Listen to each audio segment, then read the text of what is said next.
Hello students. GST में आज हम लोग कुछ दो या तीन मतलब बिल्कुल नई चीज़ देखने जा रहे हैं। सर आप जीएसटी 17 की बात कर रहे हैं ना? बिल्कुल मैं जीएसटी 2017 की बात कर रहा हूँ। इसमें है क्या, एक नया कंसेप्ट आया है। सर जीएसटी में नया कंसेप्ट, अब तक हम लोग अगर कभी पढ़ाई की भी है, कभी स्टडी की भी है, कभी गो थ्रू हुए भी हैं अगर जीएसटी से, तो अब तक हम लोग के दिमाग में रहता था सीजीएसटी, एसजीएसटी। लेकिन लेकिन अब आपको यूटीजीएसटी को भी देखना है इसके थ्रू। तो सर इसका बहुत बड़ा इम्पैक्ट आने वाला है क्या? नहीं, कुछ खास नहीं सर। ये यूटीजीएसटी क्या है? तीन तरह के जीएसटी के सिस्टम है: central goods and services tax, state goods and services tax, union territory goods and services tax. Sir इसकी जरूरत क्या पड़ी आखिर हम लोग के लिए? That was more than sufficient to have CGST और SGST. Then what is the need to have SGST? अगर हम इंट्रा स्टेट सप्लाई करते हैं तो यानी within the same state, within same state, तो कहा गया वहां पर सीजीएसटी प्लस एसजीएसटी दोनों लगेगा। ठीक है सर, बिल्कुल सही बात है। जितना परसेंटेज ये रहेगा उतना परसेंटेज ये, सॉरी मैंने उल्टा बोल दिया, क्या बोलना था? जितना परसेंटेज एसजीएसटी का रहेगा the same percentage of GST will be of CGST, यानी दोनों इक्वल परसेंटेज में रहेंगे। If the tax rate is 10% under the CGST, then in totality intra state sale पर आपको 20% के टैक्स रेट देने पड़ेंगे। हाँ सर, ये बात तो बिल्कुल सही है, ये चीज़ समझ में आई और आती भी है। लेकिन अगर हम इंटर स्टेट सप्लाई की बात करें, सप्लाई ऑफ गुड्स और सप्लाई ऑफ सर्विसेज, तो वहां पर क्या है? One state to another, one state to another state, तो वहां पर आईजीएसटी का सिस्टम होगा और आईजीएसटी सेंट्रल गवर्नमेंट लेवी करेगी और इसका कुछ हिस्सा स्टेट गवर्नमेंट के साथ शेयर किया जाएगा और बाकी सेंट्रल गवर्नमेंट खुद रखेगी। इसका मतलब ये हुआ कि अब सारे के सारे सप्लाईज पर, चाहे विद इन स्टेट किए जाएं चाहे आउटसाइड स्टेट किए जाएं, उनमें सेंट्रल और स्टेट दोनों गवर्नमेंट का एक पोर्शन रहेगा। हाँ सर, ये यूटीजीएसटी क्या है? अगर मैं बात करूं हिंदुस्तान के फेडरल सिस्टम को, किसको बात कर रहा हूं? फेडरल सिस्टम की अगर हम बात करें तो हमें अच्छी तरह मालूम है कि इस हिंदुस्तान में हम लोग गवर्न होते हैं स्टेट लेजिस्लेचर के थ्रू। किसके थ्रू गवर्न होते हैं? स्टेट लेजिस्लेचर के थ्रू। ये स्टेट लेजिस्लेचर क्या होते हैं? नाम सुना होगा आप लोगों ने, विधान मंडल। सर एक बार नहीं, 50 बार सुना है आज तक। हम इसी की बात कर रहे हैं। लेजिस्लेचर मीन्स विधान मंडल। जो state government goods and services tax आया है, state goods and services tax act, वो लगता है स्टेट गवर्नमेंट के ऊपर, वो लगता है स्टेट गवर्नमेंट, वो लगता है स्टेट गवर्नमेंट। वर्ड क्या है? स्टेट। स्टेट जो गवर्न होते हैं वो स्टेट लेजिस्लेचर के थ्रू गवर्न होते हैं, यानी कि विधानमंडल के थ्रू गवर्न होते हैं। लेकिन हमारे हिंदुस्तान में 29 स्टेट्स हैं और 7 यूनियन टेरिटरीज हैं, यानी कुछ ऐसी टेरिटरीज हैं जिसपे सेंट्रल गवर्नमेंट का कंट्रोल है। यहां पर आपको स्टेट लेजिस्लेचर मिलेगा, विधानमंडल मिलेगा, लेकिन अगर हम यूनियन टेरिटरीज की बात करें तो यहां पर हमें सेंट्रल गवर्नमेंट द्वारा अपॉइंटेड एडमिनिस्टर मिलेगा, यानी एडमिनिस्ट्रेशन होता है, ना कि इस पर पूरा पावर सेंट्रल गवर्नमेंट का होता है। क्लियर? तो सर दिक्कत क्या है तो ये स्टेट ना, हाँ बिल्कुल ये स्टेट की तरह काम करता है। जैसे हमारे बाकी 29 स्टेट हैं वैसे ही हमारे 7 स्टेट्स और हैं, लेकिन ये यूनियन टेरिटरीज हैं, इनको स्टेट लेजिस्लेचर का दर्जा नहीं दिया हुआ है। जिसमें हम बात करेंगे दिल्ली, दिल्ली भी हमारा क्या है? यूनियन टेरिटरीज है। लेकिन लेकिन उस स्टेट में वहाँ का सीएम है, वहाँ का लेजिस्लेचर है। तो Puducherry and and and Delhi, ये दोनों भले ही यूनियन टेरिटरीज का हिस्सा हैं, पुडुचेरी एंड दिल्ली ये दोनों भले ही हमारे यूनियन टेरिटरीज का हिस्सा हैं, लेकिन इनके अपने स्टेट लेजिस्लेचर मौजूद हैं, इसके अपने स्टेट लेजिस्लेचर मौजूद हैं। तो विधानमंडल है, इस राज्य की अपनी एक विधानमंडल है। देखा होगा आप लोगों ने, न्यूज़ सुनते होंगे डेली, केजरीवाल केजरीवाल, तो ये वही है। लेकिन बाकी स्टेट्स की बात करें सर, वो कौन से बाकी स्टेट्स बचे? ये 5 और हैं। जरा मैं बात करूं वो 5 कौन हैं। चंडीगढ़, चंडीगढ़, चंडीगढ़ क्यों क्यों सर, ऐसा क्यों चंडीगढ़? सर वो तो पंजाब की कैपिटल है ना। अरे वो हरियाणा की भी कैपिटल है और पंजाब की भी कैपिटल है, इन दोनों की कैपिटल है। तो इस पर चंडीगढ़, ये हमारा यूनियन टेरिटरीज हो गया। दूसरा लक्षद्वीप, बिल्कुल सही है। दमन एंड दीव, बिल्कुल सही है। दादर एंड नागर हवेली, बिल्कुल सही है। अंडमान एंड निकोबार। अगर आप लोगों को दिक्कत होती है तो मैंने 4th पेज पे ये इंडिया का मैप दे रखा है, कलरफुल मैप दे रखा है। इसमें आपको स्पॉट्स दिए हुए हैं, जो ऐसा स्पॉट है केवल ये सर्किल, तो ये बताएगा कि आपका स्टेट लेजिस्लेचर मौजूद है इस स्टेट की इस कैपिटल में। लेकिन अगर मैंने इस तरह का स्पॉट बनाया हुआ है तो इसका मतलब ये यूनियन टेरिटरीज हैं, ठीक है ना। अगर ऊपर से देखें तो जम्मू एंड कश्मीर में ये वाला बना हुआ है, पक्की बात है। हिमाचल प्रदेश में अपना बना हुआ है चंडीगढ़, और हरियाणा में ये बना हुआ है, हरियाणा और पंजाब में, सॉरी, ये बना हुआ है चंडीगढ़ के लिए, ये यूनियन टेरिटरीज का हिस्सा है। इसी तरह दिल्ली में भी इस तरह का बना है, लेकिन इसका अपना लेजिस्लेचर है। दूसरा दादर एंड नागर हवेली में भी ये ब्लैक स्पॉट बना हुआ है, हाँ या ना। पोर्ट ब्लेयर है, हर चीज़ है, पुडुचेरी है और आपका लक्षद्वीप है, सारी चीज़ें आपके सामने हैं। इसका पर्पज़ ये था आपको बताना ये स्टेट एंड यूनियन टेरिटरीज कौन कौन सी हैं हिंदुस्तान में। मैं ज़रा अब इसको थोड़ा पढ़ देता हूँ, ये जो कहानी मैंने लिखी है, व्हाट आर यूनियन टेरिटरीज, आपको भी ये नॉलेज होनी चाहिए यूनियन टेरिटरीज होती क्या हैं। India is a country located in southern Asia with over 125 crore people. India is the most populous democracy in the world. ठीक है, it is the federal constitutional Republic governed under a parliamentary system. ठीक है, parliamentary system से through govern होती है, जिसमें 29 state और 7 union territories हैं, in totality 36 states. All states as well as the union territories of Puducherry and national capital territory of Delhi. तो पुडुचेरी और Delhi have elected legislatures and government. So उनकी अपनी गवर्नमेंट है, चाहे वो पुडुचेरी हो चाहे वो आपका दिल्ली ही हो। जी sir, the remaining 5 union territories are directly underline कर लें, ruled by the centre through appointed administrator. ठीक है सर जी, समझ में आ गया। तो स्टेट जो हमारा जीएसटी काउंसिल है, अब उसने 2 एक्ट पास किए, स्टेट के लिए ये और यूटीजीएसटी के लिए ये, यूनियन टेरिटरीज के लिए यूटीजीएसटी और स्टेट के लिए एसजीएसटी। सर फर्क क्या आ गया? जब हम एसजीएसटी की बात करते हैं, state goods and services tax, word क्या बोला मैंने, स्टेट, ये यूनियन टेरिटरीज नहीं है, these are states of whom their own legislatures are there. तो वहां पर लिखा हुआ है to plug the loopholes, state with reference includes a union territory with legislature. जब हम कॉन्स्टिट्यूशन को पढ़ेंगे तो स्टेट का मतलब बताया गया कि स्टेट का मतलब क्या है, कॉन्स्टिट्यूशन में स्टेट का मतलब बताया गया। कॉन्स्टिट्यूशन में स्टेट का मतलब है कि वो स्टेट जिसका अपना लेजिस्लेचर मौजूद हो वो स्टेट है। तो दिल्ली और पुडुचेरी भले ही यूनियन टेरिटरीज हैं, लेकिन उनके अपने लेजिस्लेचर्स हैं। Even state for the purpose of GST includes a union territory with legislator. तो अगर यूनियन टेरिटरी कोई है, उसका अपना कोई लेजिस्लेचर है, तो वो हमारा नॉर्मल स्टेट माना जाएगा। इसलिए they are 29 states are there, 7 union territories, out of them 2 Puducherry and Delhi are the union territories but having their own legislature. That's why those are governed under the SGST. तो पुडुचेरी और दिल्ली में कोई दिक्कत नहीं आई, वो SGST में cover हो गए, ऑटोमेटिकली कवर हो गए, क्योंकि उनका अपना स्टेट लेजिस्लेचर मौजूद है। इसलिए वो कहाँ चले गए, वो नॉर्मल स्टेट की कैटेगरी में आ गया, यानी 31 स्टेट।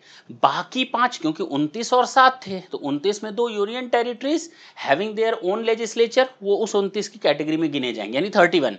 बाकी 5 का क्या करेंगे? 5 में कौन कौन? चंडीगढ़, लक्षद्वीप, दमन and Diu, Dadar and Nagar Haveli and Andaman and Nicobar Ireland's. तो ये पांचों के लिए कहा गया कि आपको भाई जाहिर बात है, सेंट्रल गवर्नमेंट का पावर है वहां पर, वहां एडमिनिस्ट्रेशन एडमिनिस्टर के थ्रू होता है, तो वहां पर एसजीएसटी नहीं लग सकता, क्योंकि स्टेट का मतलब कॉन्स्टिट्यूशन के हिसाब से वो स्टेट जिनका अपना लेजिस्लेचर है, जिसमें अब दिल्ली और पुडुचेरी भी शामिल हो गए। लेकिन उन 5 का क्या करें जहां पर अपना लेजिस्लेचर नहीं है? तो उन 5 के लिए हमको यूटीजीएसटी लाना पड़ा, ताकि उस लूप होल से बच सके, ताकि उस बाद की लिटिगेशन से बच सके, जो बाद में इरेज किया जा सकता है कि SGST can be applied only in those states in which they have their own legislature। अब ये लूप होल्स नहीं रखा गया, इसको क्लियर कर दिया गया। To plug these loopholes, GST Council has decided to have UTGST which would be at par with SGST। तो आपका ये बहुत बड़ा एक जो डाउट था वो अब खत्म हो गया होगा कि ये UTGST लाया क्यों गया। आपकी काफ़ी सारी मुश्किलें आज हल हो गई होंगी कि एसजीएसटी और यूटीजीएसटी में फ़र्क क्या है। हम लोग को एसजीएसटी और यूटीजीएसटी में अलग अलग कानून पढ़ने पड़ेंगे क्या? ना, मोर और less the act is same for SGST and UTGST. However, SGST can be applied in union territories such as New Delhi and Puducherry, ठीक है, क्योंकि वो नॉर्मल कैटेगरी में आ गए, since both have their individual legislatures and can be considered as state as per the GST sorry. There would be the following combinations। अब अगर हम बात करें कौन कौन से कॉम्बिनेशंस बन सकते हैं, अब आपके टोटल 3 कॉम्बिनेशंस बनेंगे। अगर आप सेम स्टेट में सामान सेल कर रहे हैं तो सीजीएसटी एंड एसजीएसटी लगेगा। सर बिल्कुल सही बात आपने बोली, लेकिन अगर आप सामान सेम स्टेट में सेल नहीं कर रहे हैं, आप other than normal state sale कर रहे हैं, मतलब एक स्टेट से दूसरे स्टेट, तो आईजीएसटी। और तीसरा मैंने बताया, अगर आपने यूनियन टेरिटरीज के साथ ट्रांजैक्शन किया है तो सीजीएसटी, वहाँ स्टेट तो है नहीं, यूटीजीएसटी लगेगा। Is it clear? जी सर बिल्कुल समझ में आ गया ये।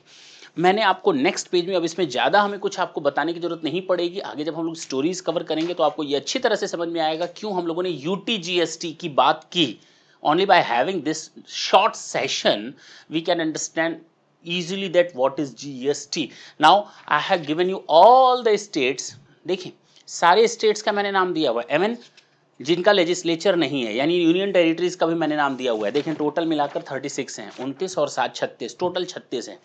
ये स्टेट या यूनियन टेरिटरीज के नाम हैं। उनकी 3 चीज़ें आएंगी। एडमिनिस्ट्रेटिव कहाँ पर पॉलिसी बनती है, जुडिशियल कहाँ बनती है, और लेजिस्लेचर पॉलिसी यानी विधानमंडल कहाँ पे है। 3 चीज़ें हैं। एडमिनिस्ट्रेटिव कैपिटल कौन सी है, लेजिस्लेचर कैपिटल कौन सी है, और जुडिशियल कैपिटल कौन सी। जुडिशियल सर यूपी की अगर बात करें ना, तो यूपी का जो जुडिशियल कैपिटल है वो इलाहाबाद है। समझ में आया? इसको हम कहेंगे जुडिशियल कैपिटल।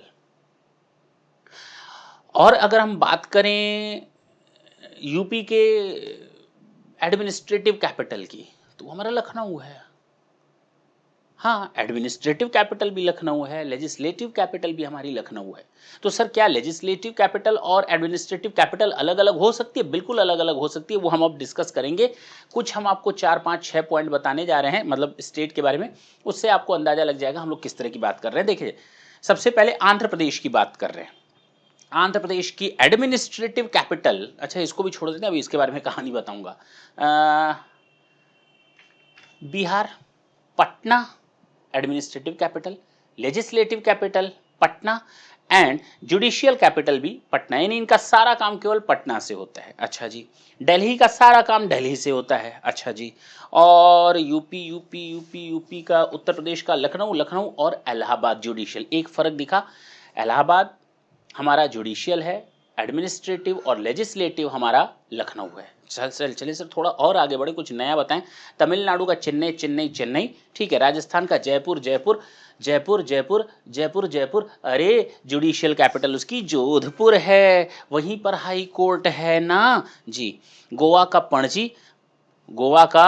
पणजी ये आपकी एडमिनिस्ट्रेटिव कैपिटल है। गोवा का पणजी ये स्टेट है, स्टेट की कैपिटल है, जबकि हमारा लेजिस्लेचर यानी जो इसका विधानमंडल है पोर्वोरिम है, पोर्वोरिम, और जबकि इसकी जुडिशियल कैपिटल यानी अगर गोवा के किसी बंदे को अगर हाई कोर्ट में जाना होगा तो वो मुंबई की ओर रुख करेगा। कहाँ जाएगा? यानी कि गोवा के स्टेट का अपनी जुडिशरी वो मुंबई से गवर्न होती है। मुंबई से दमन एंड दीव की भी गवर्न होती है, यानी दमन एंड दीव के लोगों को मुंबई की ओर जाना पड़ता है जुडिशरी के लिए, न्याय पाने के लिए, हाई कोर्ट के लिए कहाँ जाना पड़ता है? मुंबई जाना पड़ता है। मुंबई में महाराष्ट्र का तो है ही है, वो तो हमें आपको कुछ बताने की जरूरत नहीं है। झारखंड का सारा चीज़ रांची में है, पंजाब का सारा चीज़ चंडीगढ़ में है। अच्छा पंजाब, सर थोड़ी देर पहले आपने हरियाणा का भी नाम लिया था, सर पंजाब के साथ जरा हरियाणा की भी बात कर लेते हैं। हरियाणा का चंडीगढ़, चंडीगढ़ चंडीगढ़ सारा, पंजाब का भी चंडीगढ़ चंडीगढ़ चंडीगढ़ सारा। तो पंजाब का भी एडमिनिस्ट्रेटिव कैपिटल चंडीगढ़ और पंजाब का ही लेजिस्लेटिव कैपिटल चंडीगढ़। हरियाणा का भी वही, जुडिशियरी भी दोनों का वही, कोई दिक्कत नहीं सर। अंडमान एंड निकोबार का जो कैपिटल है एडमिनिस्ट्रेटिव पोर्ट ब्लेयर है, लेजिस्लेटिव कैपिटल पोर्ट ब्लेयर है, लेकिन इनका जुडिशियल कैपिटल आपका कोलकाता में है। कोलकाता के बगल में ना, कोलकाता जी। तो कोलकाता आपका सामने इसका जुडिशियरी कैपिटल हो गया। तो ये सारी चीज़ें आप एक बार देखेंगे, आपको खुद समझ में आएगा कि हम लोग बोलना क्या चाह रहे हैं। ये लिटिगेशन आगे ना आए, इसको समझाने के लिए आपको सारा दिया गया है। ये आपका इंडिया का मैप दिया हुआ है, आप जान सकते हैं कि हमारे मैप में कौन सा यूनियन टेरिटरी है और कौन सा स्टेट लेजिस्लेटिव कैपिटल है। अच्छा, important to note point number 2। अच्छा मैंने थोड़ी देर पहले आपको बताया था कि हम लोग को आंध्र प्रदेश और तेलंगाना के बारे में जानना पड़ेगा। आंध्र प्रदेश और तेलंगाना अब दो अलग अलग स्टेट्स हैं। आंध्र प्रदेश स्टेट अलग हो गया, उसमें से निकल करके तेलंगाना अलग बना। जो तेलंगाना की ऑफिस बनी, जो कैपिटल बनी, वो हैदराबाद हो गई, क्योंकि हैदराबाद तेलंगाना में आता है। आंध्र प्रदेश के लिए अमरावती बनाई गई है। नई कैपिटल कौन सी है? अमरावती। लेकिन 2016 से 10 सालों तक के लिए, 2016 से 10 सालों तक के लिए कैपिटल हैदराबाद ही रहेगा, चाहे वो आंध्र प्रदेश की कैपिटल हो, चाहे वो तेलंगाना की कैपिटल हो। एडमिनिस्ट्रेशन वहीं से होगा। तो आंध्र प्रदेश की बात करें, पहला वही होगा। Andhra Pradesh Hyderabad administrative capital, Telangana administrative capital Hyderabad. Andhra Pradesh का state legislative capital Amaravati, state legislative capital Amaravati. Telangana का हैदराबाद, क्योंकि तेलंगाना में हैदराबाद है तो सारी चीज़ें हैदराबाद। अच्छा, आंध्र प्रदेश का जुडिशरी कैपिटल हैदराबाद, तेलंगाना का भी हैदराबाद। चूँकि हैदराबाद तेलंगाना की टेरिटरी में आता है, इसलिए उसका सारा काम हैदराबाद से होगा। जबकि आंध्र प्रदेश का एडमिनिस्ट्रेटिव कैपिटल हैदराबाद है, लेकिन स्टेट लेजिस्लेचर कैपिटल आपकी अमरावती में है, और जबकि उसका जुडिशियरी भी इस समय भी हैदराबाद से हो रहा है। Is it clear? जी सर। और ये चीज़ मैंने यहाँ लिख दी है एक्सप्लेनेटरी नोट में, आपको समझने में दिक्कत नहीं होगी। 2 इंपॉर्टेंट पॉइंट हम आपके साथ और डिस्कस करेंगे। पहला इंपॉर्टेंट पॉइंट कि पेट्रोलियम प्रोडक्ट्स और टोबैको के लिए क्या सिस्टम है जीएसटी में, जो बहुत बड़ा प्रॉब्लम है। तो आपके लिए नया पॉइंट है पॉइंट नंबर 2। हमारे सामने सबसे बड़ी समस्या आती है कि सर पेट्रोलियम प्रोडक्ट्स का क्या हाल चाल है। बढ़िया ही होगा। टोबैको प्रोडक्ट्स का क्या हाल चाल है, ठीक है। और लीकर के बारे में आप क्या कहना चाहेंगे? दवा दारू, दवा दारू दारू। तो अगर हम बात करें पॉइंट नंबर 2 की GST on petroleum and tobacco products, central excise duty will remain और continue on petroleum products and tobacco. Central government आज भी इसको गवर्न कर रही है, तो सेंट्रल एक्साइज ड्यूटी लगेगी। जी सर, चाहे टोबैको चाहे पेट्रोलियम प्रोडक्ट्स हो। Tobacco products will be subject to excise duty and GST जब जिस दिन से आएगा उस दिन से देखा जाएगा। State will have power to impose sales tax on sale within the state on petroleum products and alcoholic liquor for human consumption. State will have power to impose sales tax within the state on petroleum products, यानी excise duty लग गई। Sales tax का जिम्मा तो state government का आज भी है, तो सेंट्रल गवर्नमेंट ने एक्साइज ड्यूटी आज भी टोबैको प्रोडक्ट्स पर लगा रखा है। सेंट्रल गवर्नमेंट ने आज भी पेट्रोलियम प्रोडक्ट्स पर और टोबैको प्रोडक्ट्स पर एक्साइज ड्यूटी लगा रखी है। अब स्टेट गवर्नमेंट की जिम्मेदारी है कि वो अपने स्टेट के अंदर होने वाली सेल पर क्या सेल्स टैक्स लगाएगी, वो स्टेट गवर्नमेंट की जिम्मेदारी है, ठीक है। वो हर स्टेट पे चेंज होता है। Tobacco product will be subject to excise duty and GST, ठीक है। So petroleum product will be presently out of GST. अभी तो फिलहाल जीएसटी के दायरे में नहीं है, लेकिन जिस दिन से उसको रिकमेंड कर देगी काउंसिल, जीएसटी काउंसिल सबकी सहमति से, उस दिन से वो सेंट्रल इसमें जीएसटी के कैटेगरी में आ जाएगी। It will come under GST regime and later on after recommendation bye GST council. ठीक है। एक क्वेश्चन और सबसे ज्यादा हमसे पूछा जाता है कि सर जब सारी supply, supply of goods, supply of services, जब सब पर टैक्स लग गया तो हम बार बार ये क्यों बोलते हैं, क्या बोलते हैं बार बार, हम बार बार ये चीज क्यों बोलते हैं, supply of service, supply of goods. सीधे आप एक ही वर्ड बोलिए ना, सप्लाई। हटा दीजिए गुड्स और सर्विस की डेफिनेशन, आप सीधे कहिए if you are just going to transact any item और any services with anyone, then at that time you are needed to pay the amount of tax फलाने एंड ढिमाका as the government, central government fix the rate shall charge फलान। जो कहानी लिखनी है लिख दीजिए, लेकिन ये दो कहानी मत बताइए। बार बार आप इस गुड्स की बात कर रहे हैं, बार बार आप सर्विसेज की बात कर रहे हैं, सर्विसेज की लिस्ट आप बनाएंगे, सर्विसेज की डिटेल्स आप बनाएंगे और वहां पर फिर गुड्स के लिए अलग कहानी कुछ करेंगे। तो ये है क्या, जब आपने कहा है एक ट्रांजैक्शन हो रहा है, चाहे वो सेल्स का हो चाहे वो सर्विसेज का हो, अगर सप्लाई है तो जीएसटी लगना चाहिए, मैं भी बोलता हूं हाँ, लेकिन तो अलग अलग ये प्रोविजंस क्यों आ रहे हैं बार बार, कंफ्यूजन के लिए। कंफ्यूजन नहीं, जब आप आगे चलेंगे तो आपको दो और टॉपिक पढ़ने पड़ेंगे। एक आएगा place of provision, place of provision of supply, supply का प्लेस क्या है, दूसरा दूसरा पॉइंट ऑफ टैक्सेशन। ये दो टॉपिक हम लोग आगे चलकर देखेंगे, और इन दोनों के कारण हमको हमेशा गुड्स को अलग और सर्विस को अलग नजर देखना पड़ेगा। भले ही एक्ट एक हो गया, लेकिन जब गुड्स की बात आएगी तो उसको, और सर्विसेज की बात आएगी उसको, इन दोनों में डिफरेंस हमेशा ये दो टॉपिक ही लेकर के आते हैं, जिसके कारण हर जगह हमको गुड्स एंड सर्विसेज की बात करनी पड़ रही है। पहला place of provision of supply and दूसरा पॉइंट ऑफ टैक्सेशन। तो ये चीज याद रखेंगे, जीएसटी में बार बार गुड्स और सर्विसेज की बात इसलिए अलग अलग हो रही है क्योंकि इन दोनों में फर्क आ जाता है इन दो पॉइंट्स के कारण, place of provisions of supply and दूसरा पॉइंट ऑफ टैक्सेशन। इन दो कारणों के कारण हमको ये अलग करना पड़ रहा है, इसलिए आपको इसमें कंफ्यूजन लेने की जरूरत नहीं है, ना डाउट में जाने की जरूरत है। होप सो आपको ये टॉपिक समझ में आया होगा। ये इंपॉर्टेंट चीजें थी। हम लोगों ने सेक्शन 9 कवर किया था, शेड्यूल 1 कवर किया था, शेड्यूल 2 कवर किया, शेड्यूल 3 कवर कर लिया। अब हम लोग को आगे बढ़ने की जरूरत है, सेक्शन 10 की ओर देखा जाएगा। तब तक के लिए thank you, thanks a lot.